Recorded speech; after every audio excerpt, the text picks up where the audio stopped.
오늘 성경 본문 말씀 중에 12절에서 우리의 씨름은 혈과 육을 상대하는 것이 아니요 통치자들과 권세들과 이 어둠의 세상 주관자들과 하늘에 있는 악한 영들을 상대함이라 이렇게 나와 있습니다. 우리가 살아가면서 상대해야 될 것은 혈과 육, 즉 육체적인 것이 아니고 또한 사람과 같이 육체적인 것이 아니고 우리가 상대하는 것은 영적인 존재를 상대하려 하는 것이라는 것입니다. 악한 영들은 사람들이 주님 안에서 하나님과 동행하면서 살아가면서 이 세상을 복되게 살고 또한 천국의 영광을 누리는 것을 아주 방해하는 세력입니다. 그들은 집요하게 방해합니다. 또한 사람들의 마음에 작은 허점이라도 있으면 사탄은 그것을 놓치지 않고 파고들어 괴롭게 하고 희망을 갖지 못하게 하고 건강도 해치려고 합니다. 또한 육체적인 고통이나 삶에서의 고난으로 아파하는 성도들에게 그 기회를 틈타서 괴롭게 하고 희망을 갖지 못하게 하고 또 건강도 해치려고 하는 것입니다. 하나님의 사랑과 보호하심에 대해서 이렇게 고난에 처한 분들 성도들에게 회의감을 유발해서 하나님으로부터 멀리 떨어지게 하는 것이 사탄의 계략인 것입니다. 지나간 일이기 때문에 이렇게 가볍게 이야기할 수 있지만 4, 5년 전에 저희 아내가 심한 우울증이라는 병을 앓았습니다. 아내는 평소 매우 씩씩한 그런 성격이죠? 맞죠? 그런데 평소에 그 우울해하는 경향은 약간 있었습니다.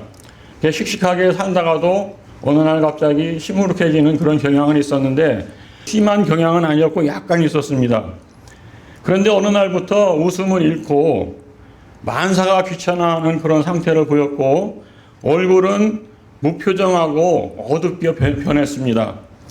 행동도 어린아이처럼 변했고 어떤 때는 울고 또 어떤 때는 보채면서 또 목소리도 거의 어린이처럼 이렇게 가볍게 속삭이는 듯이 이렇게 변했습니다.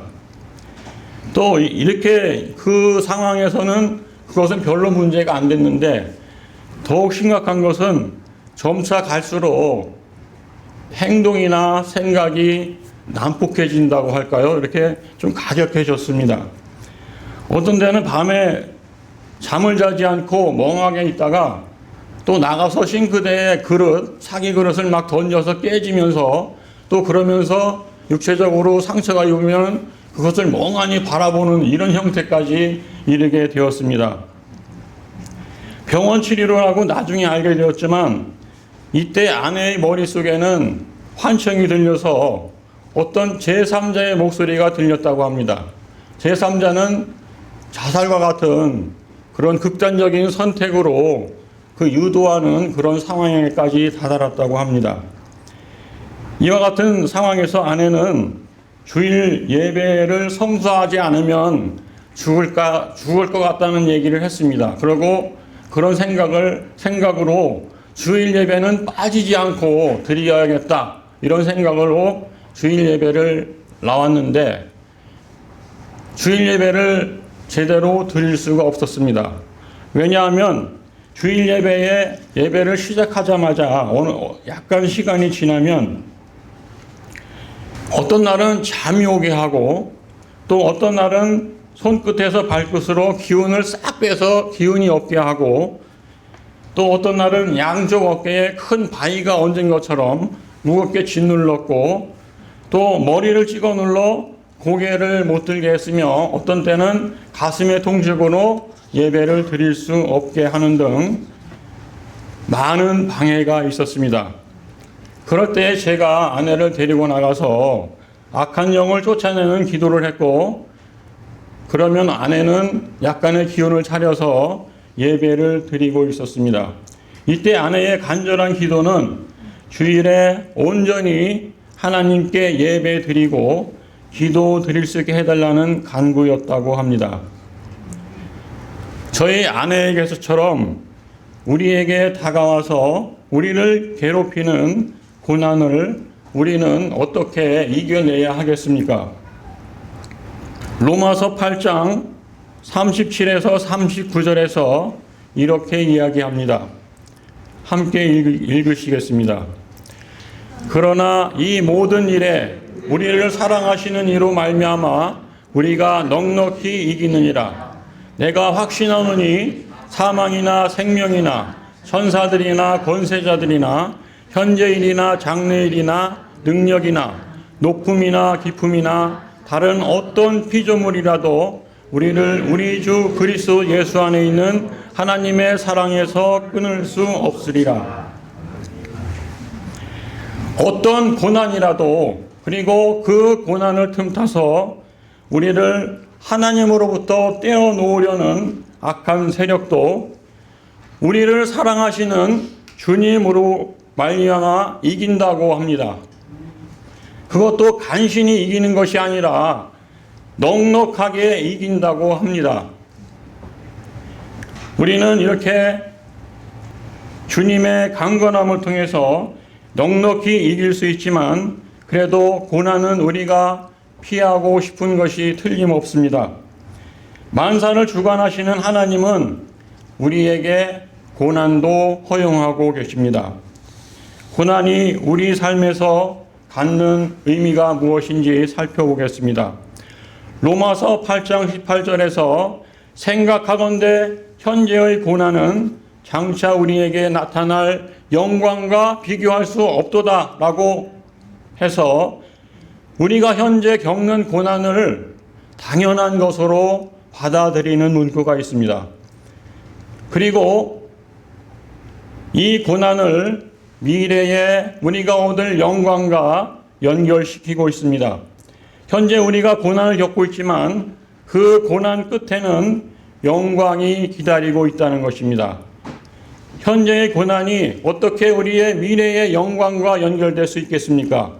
우리가 잘 알고 좋아하는 성경 말씀에 그 해답이 있습니다. 로마서 8장 28절에 우리가 알거니와 하나님을 사랑하는 자 곧 그의 뜻대로 부르심을 입은 자들에게는 모든 것이 합력해서 선을 이루느니라 라고 합니다. 이 말씀은 성도들에게 큰 위로와 격려가 되는 말씀 중에 하나입니다. 우리가 살아가면서 만나는 모든 상황과 일들이 심지어는 고난까지도 힘을 합해서 선을 이룬다는 것입니다. 이 희망의 말씀을 보다 깊이 알고 우리 삶에 적용하게 되면 우리는 하나님이 주시는 평안을 더욱 깊이 누릴 수 있을 것입니다. 오늘 이 말씀이 여러분 모두에게, 특별히 문제와 고난 속에 있는 모든 분들에게 큰 위로와 힘이 되시기를 바랍니다. 먼저 선을 이루는 대상이 누구인지를 생각해 봅시다. 선을 이루는 대상은 방금 언급한 로마서 28절에 따르면 하나님을 사랑하는 자이며 하나님을 하나님의 뜻대로 부르심을 입은 자들입니다. 그런데 바로 이어진 말씀에서 이를 보완 설명해 줍니다. 로마서 8장 29절에서 30절 말씀을 함께 읽으시겠습니다. 29절입니다. 하나님이 미리 아신 자들을 또한 그 아들의 형상을 본받게 하기 위하여 미리 정하셨으니 이는 그로 많은 형제 중에서 맏아들이 되게 하려 하심이니라. 또 미리 정하신 그들을 또한 부르시고 부르신 그들을 또한 의롭다 하시고 의롭다 하신 그들을 또한 영화롭게 하셨느니라. 이 말씀에 보면 선을 이루는 대상이 하나님께서 미리 아신 자, 또 그 아신 자를 미리 정하신 자, 부르신 자, 의롭게 하신 자, 영화롭게 하신 자로 점차 발전하는 형태로 표현이 됩니다. 여기에서 미리라는 단어는 우리가 태어나기 전이라는 의미가 아니라 하나님께서 이 세상을 창조하시기 전에 미리 아셨다는 것입니다. 이렇게 창세전에 미리 아시고 미리 정하셨다는 것은 매우 뜻 있는 의미를 지닙니다. 우리가 운명이란 단어를 쓸 때 우리는 우리의 능력이나 행동을 넘어서는 무언가에 의해 정해진 삶의 경로를 말하고 있는데, 하나님을 사랑하는 자, 하나님이 부르신 자는 저희의 사람의 입장에서 보면 어느 정도 운명적으로 정해졌다고 보아야 하는 것입니다. 여러분이 하나님을 알고 믿게 된 것은 어떤 의미에서 운명적인 것입니다. 여러분이 택해서 여러분의 의지대로 교회에 나오고 예수님을 믿었다고 생각하실 수 있습니다. 그러나 그렇지 않습니다. 여러분을 하나님께서 미리 아시고 여러분의 운명을 미리 정하셨기에 여러분이 하나님을 사랑하게 된 것입니다. 우리 이 시간, 이 순간에 우리를 불러주시고 미리 아시고 이렇게 하나님의 자녀로 삼아주신 하나님께 영광의 박수 한번 쳐드리겠습니다. 이와 같이 미리 아신 것이라는 것은 우리가 미리 알았다 해서 예지라고 하고, 또 미리 정하셨다는 것은 한자어로 예정이라고 합니다. 이렇게 예지되고 예정된 사람들에게 복음이 전해졌을 때 우리는 그분들이 그 복음을 받아들인다고 해서 효과적인 부르심이라고 칭합니다. 우리 모두는, 여기 앉아 계시는 모두는 하나님이 미리 아시고 미리 정하시고 그래서 불러주신 그런 귀한 성도들입니다.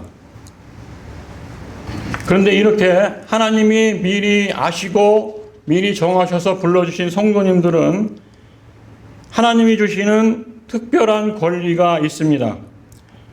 바로 모든 것이 합력해서 선을 이루게 되는 특별한 권리입니다.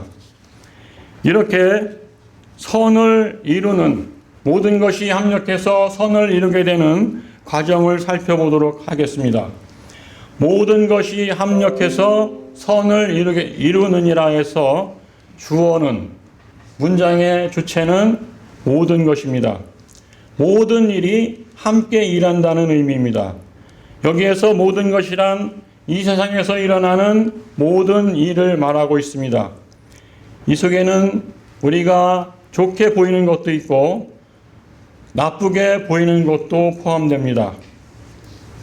우리가 볼 때 좋은 일은 우리에게 선이 되고 유익이 되는 것 같습니다.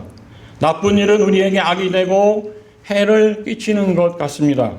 그렇지만 좋은 일은 성도에게 직접적으로 선이 되고 악한 일, 나쁜 일은 간접적으로 선이 되는 것입니다. 여기에서 우리는 궁금케 하는 것이 있습니다. 모든 일이 합력해서 선을 이룬다고 했는데 어떻게 생명이 없는 모든 일이 우리의 유익을 위해서 함께 일을 하겠습니까? 자동적으로 그렇게 되는 것은 아닐 것입니다. 세상 모든 일들이 우리를 위해서 자동적으로 알아서 선을 이루는 것은 아닙니다. 모든 일의 배후에 하나님께서 계시는 것입니다. 하나님의 손이 만사 뒤에 계시는 것입니다. 그래서 어떤 성경 번역본들은 모든 일을 주어로 하지 않고 하나님을 주어로 해서 이 성경 구절을 해석해 놓고 있습니다. 하나님이 모든 것을 합력해서 선을 이루게 하신다는 것입니다. 한번 따라 하시겠습니다. 하나님이 모든 것을 합력해서 선을 이루게 하신다. 예, 하나님이 주체가 되셔서 우리의 인생을 선을 이루게 하시는 것입니다. 하나님은 천지 만물을 지으셨을 뿐만 아니라 지으신 만물을 다스리고 계십니다. 그것을 우리는 하나님의 섭리라고 합니다. 하나님께서 만물을 지어놓고 그냥 내버려 두는 것이 아닙니다. 지으신 만물을 하나님께서 보존하시고 다스리시고 통치하시는 것입니다. 하나님께서는 세상에서 우리에게 좋아 보이는 것만 가지고 일을 하시는 게 아니고 우리에게 이런 일 저런 일, 좋은 일 나쁜 일, 기쁜 일 슬픈 일, 그리고 형통과 고난, 부요와 빈곤함, 이 모든 것을 섞어서 일하십니다. 이 모든 것을 섞어서 우리의 유익을 위해서 일하시는 것입니다. 하나님은 우리가 위대하시고 선하신 분임을 알고 있습니다. 그런 하나님께서 아무 뜻 없이 우리 인생을 섭리하시는 것이 아닌 것입니다. 하나님께서 어떤 선한 목적도 없이 성도들에게 고통과 아픔을 주시겠습니까? 그것이 아닙니다. 모든 것이 합력해서 선을 이룰 줄 알기를 확신하시기 바랍니다. 하나님께서는 우리의 죽음까지도 사용하셔서 선을 이루게 하시는 분입니다. 세상의 모든 일이 우리를 인도하고 우리를 연단시켜서 마침내 온전한 구원과 영생에 이르게 하시는 분이십니다. 모든 것이 합력해서 선을 이루게 하시는 하나님의 선하신 섭리를 믿고 우리에게 일어나는 어떤 악한 일도, 특히 우리가 겪는 죽음까지도 하나님께 감사드리며 사시는 저와 여러분이 되시기를 축복합니다. 그러면 우리가 어떻게 하나님이 이루시는 선에서 일탈하지 않고 살아갈 수 있겠습니까? 가장 중요한 것은 하나님의 일하시는 선에서 우리가 일탈하지 않는 비결의 가장 중요한 것은 하나님의 사랑이 결코 변할 수 없다는 것을 아는 것입니다. 그리스도 예수 안에 있는 하나님의 사랑 안에 사는 것입니다. 주님의 능력을 힘입어서 우리가 인생을 강건하게 엮어 나가야 하는 것입니다. 오늘 본문 말씀 에베소서 6장 10절에서 너희가 주 안에서와 그 힘의 능력으로 강건하여지고라고 합니다. 이를 세 번역으로 보면 여러분은 주님 안에서 그분의 힘찬 능력으로 굳세게 되십시오라고 선포형으로 말씀하고 계십니다. 사람들은 대부분 자신의 힘과 능력으로 살아가고자 합니다. 그런데 자신의 힘과 능력으로 살아가고자 하면 우리는 항상 위험에 노출될 수밖에 없습니다. 특히 영적으로 보면 그것은 옷을 모두 벗고 허벌판에 서 있는 것과 같습니다. 우리 자신은 영적인 능력에서 약하기 그지없습니다. 악한 영이 우리를 공격해도 공격당하고 있는지조차 모르는 것입니다. 우리는 육체적으로도 약하지만 영적으로는 더욱 약하기 때문에 강건하여 지기 위해서는 예수님 안에서 그분이 주시는 힘과 능력으로 강건해져야 되는 것입니다. 예수님이 주시는 힘과 능력은 바울은 하나님이 주신 전신갑주라는 표현으로 우리에게 말씀합니다. 로마 병사의 모습에 빗대어서 중무장한 로마 병사의 모습에 빗대어서 전신갑주라는 표현으로 하나님이 주시는 강건함을 표현하고 있습니다. 여기에는 진리, 의, 평안의 복, 믿음, 구원, 말씀의 6가지가 나열되고 있습니다. 시간 관계상 하나님이 주시는 무기 6가지를 이 시간 일일이 설명할 수는 없습니다. 이러한 것을 얻기 위한 수단으로 하나님께서는 이 말씀의 끝에 기도를 언급하시고 계십니다. 에베소서 6장 18절 말씀에 모든 기도와 간구를 하되 항상 성령 안에서 기도하고 이를 위하여 깨어 구하기를 항상 힘쓰라고 하십니다. 우리는 먼저 성령 안에서 기도해야 합니다. 우리가 기도를 하게 되면 성령님의 지도를 받게 됩니다. 우리가 무엇을 고할지 모르는 상황에서도 성령님이 말할 수 없는 탄식으로 하나님의 뜻에 맞추어 우리를 위해서 기도해 주십니다. 영적으로 약하기 그지없는 우리를 성령님이 강하게 만들어 주시는 것입니다. 그리고 우리는 어떤 경우에 우리가 행복할 때나 불행할 때나 평탄할 때나 고난에 있을 때나 항상 기도를 해야 합니다. 또한 기도 중에 하나님의 은혜에 감사하고 찬양하는 기도를 드리고 그 다음에 우리의 필요한 것을 간구해야 하겠습니다.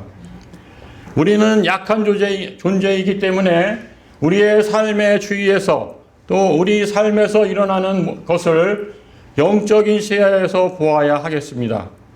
우리가 영적으로 깨어서 우리 주변에 일어난 것을 생각하고 그것이 만약 영적인 문제라면 하나님이 주시는 영의 무기로 대응해야 하는 것입니다.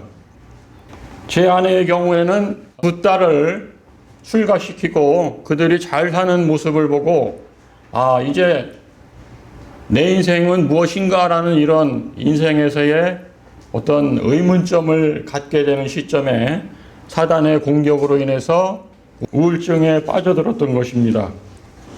이것이 사단의 공격이라는 것을 알 수 있는 것은 아까 말씀드렸다시피 예배를 드리는 것을 심하게 방해했다는 그런 사실에서 알 수 있습니다.